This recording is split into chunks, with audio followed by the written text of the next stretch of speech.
I was there when it all happened, when the village of Nsumia learned the power of laughter, and when Efia, the girl who could heal with joy, faced her greatest test. It is not a tale I heard from my grandfather's lips, nor a story the griots sing under the baobab tree. No, I was there. I saw it with my own eyes. Efia was born in the season of plenty, when the millet fields stretched golden under the sun, and the yam harvest filled our granaries to the brim. Perhaps that is why she was always full of light. From the moment she could walk, her laughter rang through the village like the morning bell. It was a sound that turned heads, made babies stop crying, and even softened the gruffest elders. At first, people thought it was just a child's spirit, the kind that fades with age. But Efia's laughter never left her, it only grew stronger. By the time she was 10, people began to notice something strange. Whenever someone in the village fell ill, Efia would visit them, sit by their mat, and laugh, not a mocking laugh,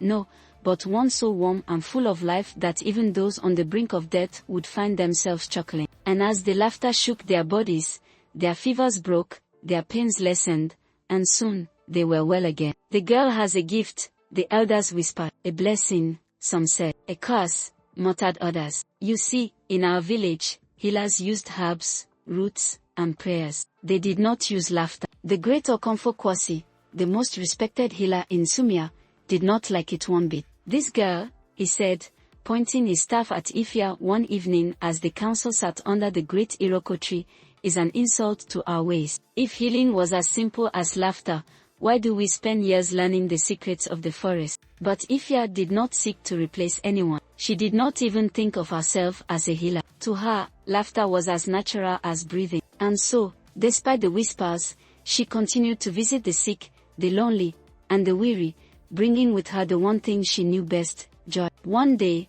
trouble came to our village. It was not the kind that arrived with war drums or burning torches, but it was trouble nonetheless. The chief's only son, Nana Poku, fell ill. His body burned with fever, his skin turned pale, and he could not eat or drink. Okomfo Kwasi tried every herb he knew. The rainmakers danced for days, calling upon the spirits to cleanse his body, but the boy only grew weaker. Fear settled upon the village like a heavy mist. If Nana Poku died, the chief would be lost in grief. And if the chief was lost, who would lead us? Then, one evening, as the sun melted into the earth, Efia stood before the chief's hut and knocked. I want to see Nana Poku, she said. There was silence. The elders, the healers, even the chief himself, no one spoke. Then Okomfo Kwasi stepped forward. You, he scoffed. Do you think this is a game? The boy is dying, and you come here to laugh. I only wish to try. For a long moment, no one moved. Then, from inside the hut, the chief's voice, heavy with exhaustion, called out, let her enter. I followed behind as Efia stepped into the dimly lit room. The air was thick with the scent of herbs, sweat, and despair. Nana Poku lay on a mat, his chest rising and falling like the last flickers of a dying fire. His mother knelt beside him, her face streaked with silent tears. Efia sat down, cross-legged, beside him. She said nothing at first. Then, softly, she began to giggle. It was quiet, almost a whisper of a laugh. Then it grew, swelling like a drumbeat, filling the room with warmth. At first, nothing happened. Then, Nana Poku's lips twitched. It was barely a movement, but I saw it. And then, suddenly, the boy coughed, not a weak, dying cough, but a deep, hearty one. His eyes fluttered open, and before anyone could stop him, he let out a sound we had not heard in weeks,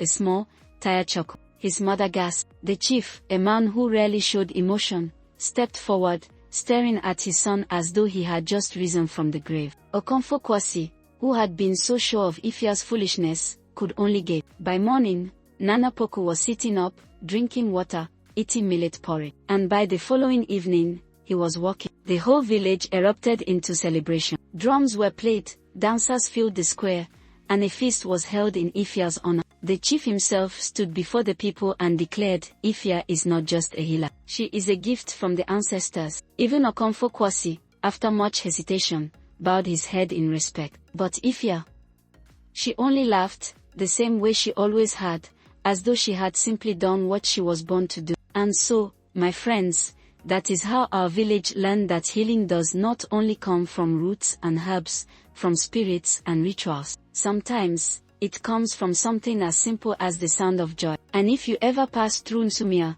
you may still hear it, the laughter of a girl who changed everything.